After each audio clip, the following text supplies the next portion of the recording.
बिस्मिल्लाहिर्रहमानिर्रहीम।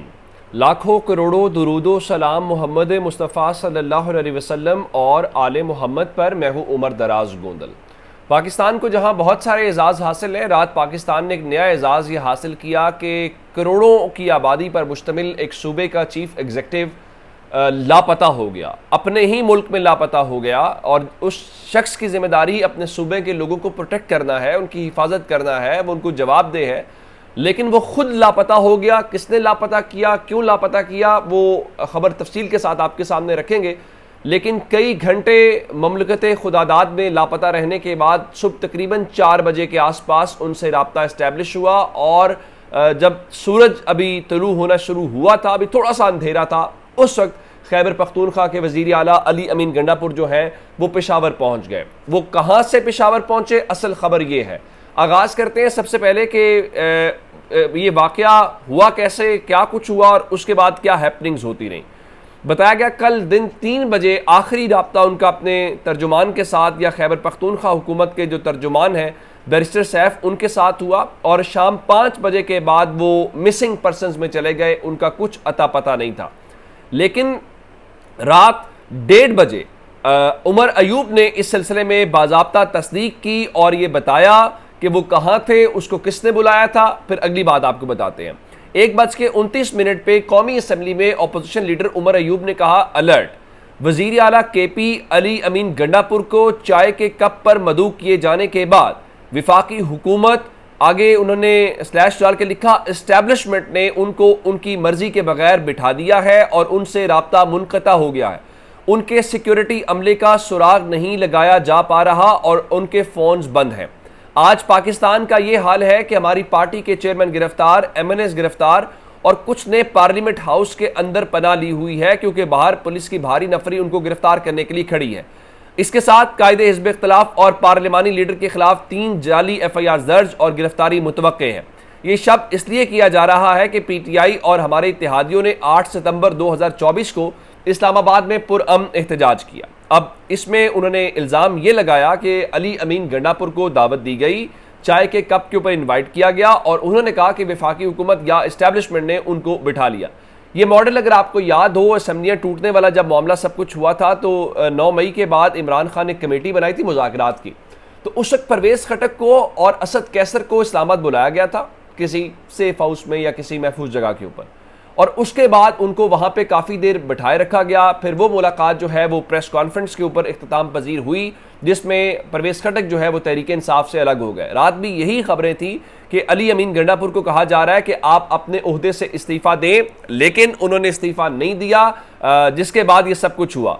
अच्छा, अब उसके बाद जो उमर अयूब कह रहे थे कि उनके कुछ लोग पनाह लिए हुए हैं पार्लियामेंट के अंदर। आप हैरान होंगे कि रात पार्लियामेंट में जो लोग मौजूद थे उनको भी पार्लियामेंट के अंदर से गिरफ्तार कर लिया गया, और जो सादा लिबास थे या आम कपड़ों में मलबूस लोग थे, वो 6 से ज़ायद गाड़ियाँ, जो काले शीशों वाली गाड़ियाँ थी जिसमें वीगो डाले भी शामिल थे, वो गाड़ियाँ पार्लियामेंट की इमारत में दाखिल हुई। और इस दौरान पार्लियामेंट की इमारत की जो बिजली है वो मुनक़ता की गई या उस बिजली को बंद किया गया। और उसके बाद वहाँ से जैन कुरैशी को, शेख वकास अकरम को और मौलाना नसीम को, उसके अलावा शाहिद खटक को और हामिद रजा जो पार्लियामेंट के अंदर मौजूद थे, उनको पार्लियामेंट के अंदर से गिरफ्तार कर लिया गया। ये भी पाकिस्तान के अंदर ही हो सकता है कि लोगों को पार्लियामेंट के अंदर से गिरफ्तार कर लिया जाए। शायद ये पाकिस्तान के अंदर मार्शल लॉ जब था, बराह रास्त जब फौजी हुकूमत थी, शायद उस वक्त भी ये नहीं हुआ। फिर लोग ये भी कह रहे थे कि तहरीक इंसाफ के लोगों ने बाहर आकर गिरफ्तारी क्यों नहीं दी। देखिए, पार्लियामेंट में लोगों ने उनको भेजा है, पार्लियामेंट में वो दिन चाहे रात चाहे जब चाहे वो बैठ सकते हैं, लेकिन उन्होंने कम से कम बाहर ना निकल के, हालांकि आमिर डोगर वगैरह सब बाहर आए थे और बाद में उनको हिरासत में लिया गया, उन्होंने उससे कहा भी था आपको कौन कौन से लोग, शायद खटक भी बाहर आए थे कि आप हमें बताएं कि आपको कौन कौन से लोग चाहिए। तो SP ने कहा नहीं, हम तो ऐसे ही खड़े हैं। कम से कम उन लोगों ने चाहते तो बाहर आकर गिरफ्तारी दे सकते थे, उन्होंने गिरफ्तारी नहीं दी। और उनका मकसद बड़ा वाज़ेह था कि जनाब देखिए, ये पूरा निज़ाम जो है वो नकाब पोश जो निज़ाम है, उन्होंने उसके ऊपर से क्या कहते हैं कि वो नकाब जो है वो उतारा है। अब इस सब मामले के हवाले से रात सूरत हाल ये थी कि इवन सलमान अकरम राजा और बाकी सब जो लोग थे वो खैबर पख्तूनख्वा हाउस जो इस्लामाबाद में है वहाँ पे जाना चाहते थे और उसका कंट्रोल किसी और के पास था और खैबर पख्तूनख्वा हाउस के अंदर भी पाकिस्तान तहरीक इंसाफ के लोगों को दाखिल नहीं होने दिया जा रहा था। अच्छा, उससे हट के ये जो गिरफ्तारियां हुई इसमें स्पीकर का रोल बड़ा शर्मनाक है। अयाज सादिक जिनका ताल्लुक मुस्लिम लीग नून से है, लोग उनकी इज्जत करते थे, लेकिन अब ये तमाम तर चैनल्स दावा कर रहे हैं, जिसमें दुनिया न्यूज़ ने भी दावा किया है कि ये तमाम तर गिरफ्तारियां जो हैं वो स्पीकर कौमी असम्बली अयाज सादिक की इजाज़त के साथ की गई हैं, क्योंकि कानून भी यही कहता है कि अगर आपने किसी को गिरफ्तार करना है तो आप स्पीकर को इन्फॉर्म करेंगे या उनसे इजाज़त लेंगे। अच्छा, अब ये तो हो गया अली अमीन गंडापुर का जो सिनेरियो है, तो वो बरामद कहाँ से हुए, क्या कुछ हुआ, मैं आपको बता देता हूँ। चूंकि खैबर पख्तूनख्वा की हुकूमत ने रात ही ऐलान कर दिया था कि उनके सूबे के चीफ एग्जीक्यूटिव को उठा लिया गया है या अगवा कर लिया गया है या लापता कर दिया गया है, तो एडवोकेट जनरल खैबर पख्तूनख्वा जो है उन्होंने आज इस्लामाबाद हाई कोर्ट में एक पिटीशन दायर करने का ऐलान किया था ताकि उनके सूबे के चीफ एग्जीक्यूटिव को बाजियाब कराया जा सके। ये भी दुनिया में कहीं पे नहीं होता कि चीफ एग्जीक्यूटिव को ही लापता कर दिया जाए। तो जो रैंकर और हवालदार एंकर हैं उन्होंने रात ही में बताना शुरू कर दिया था, और सबको पता है कि वो उनके ट्विटर अकाउंट्स कहाँ से ऑपरेट होते हैं, वो जो लफ्ज़ बोलते हैं वो किन के अल्फाज होते हैं। ये शर्मनाक किरदार है हमारे और हमारे माशरे के कि आप लोगों को असल बात बताने की बजाय उनको डराते हैं, उनको धमकाते हैं। तो मुनीफ फारूक उनमें से एक मिसाल है, जिन्होंने शेख रशीद का इंटरव्यू किया था।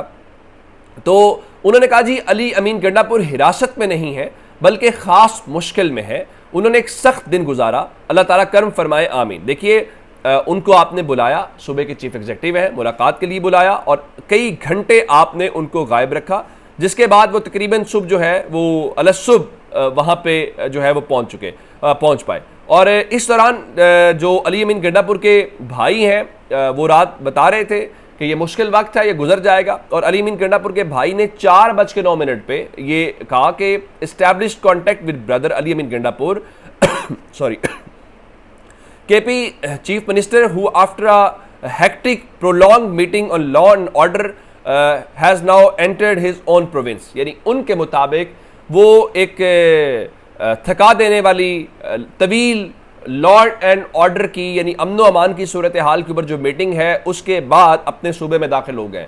यानी सरकारी तौर पे जो सब कहा जा रहा है वो यही कहा जा रहा है जी, वो एक क्या कहते हैं कि इस्लामाबाद में सरकारी हुकाम के साथ उनकी एक तवील मुलाकात हुई है और अमन व अमान के ऊपर जो मीटिंग है, लेकिन एक्चुअल ग्राउंड वही है जो अपोजिशन लीडर कौमी असम्बली ने रात बता दिया था। इसके ऊपर आज फवाद चौधरी कह रहे थे कि अल्लाह का शुक्र है कि पाकिस्तान में जमहूरियत और आइन बहाल है, ना होते तो क्या होता। यानी अगर आइन और जमहूरियत है तो ये हाल है, और अगर ये भी ना होते तो फिर क्या होता। अब ये जो लोग गिरफ्तार किए गए हैं ये सारी सूरत हाल मेरे ख्याल अब क्लियर हो गई है, किसी को ये शक व शुबा नहीं है कि कहाँ पे अली अमीन गंडापुर थे या किसके पास था, ये सब कुछ किया गया। अब जो लोग गिरफ्तार किए गए हैं बैरिस्टर गौहर समेत बाकी जो हैं, जिसकी आज सुप्रीम कोर्ट बार ने मजम्मत कर दी, इस्लामाबाद हाई कोर्ट ने बार ने मजम्मत कर दी, और बाकी उन वकला की मीटिंग भी अब से थोड़ी देर के बाद है और वो प्रेस कॉन्फ्रेंस भी करेंगे। अब तहरीक इंसाफ के जो गिरफ्तार रहनुमा है उनको सेशन अदालतों में अदालत इस्लामाबाद में पेश किया जा रहा है। इतलात है कि वहाँ सिक्योरिटी हाई अलर्ट है और पुलिस की भारी नफरी जो है वो तैनात है। शेख रशीद भी सेशन कोर्ट पहुंचे, कह रहे थे पार्लियामेंट के अंदर से गिरफ्तारियां नामुनासिब है। वो तो कह रहे थे कि देखिए आप थोड़ा सा 20 सितंबर तक इंतजार कर लीजिए। और रात को गवर्नमेंट खाबे उड़ा रही थी और वो शहबाज शरीफ को बहुत गुस्सा आ रहा था। उनके मुताबिक जी जो कुछ PTI के जलसे में हुआ वो बड़ा अफसोसनाक है, और आज कौमी असम्बली के अंदर बताया जा रहा है कि बिल पेश किया जा रहा है जिसमें जजेस की तादाद बढ़ाने के हवाले से बताया गया है कि एक्ट 1997 में मज़ीद तरमीम का बिल है। ज़ाहिर है ये कोई आइनी तरमीम नहीं है, ये उस 1997 के तरमीम में एक्ट का बिल है और वो गवर्नमेंट बड़ी सिंपल मेजॉरिटी के साथ भी पास कर लेगी।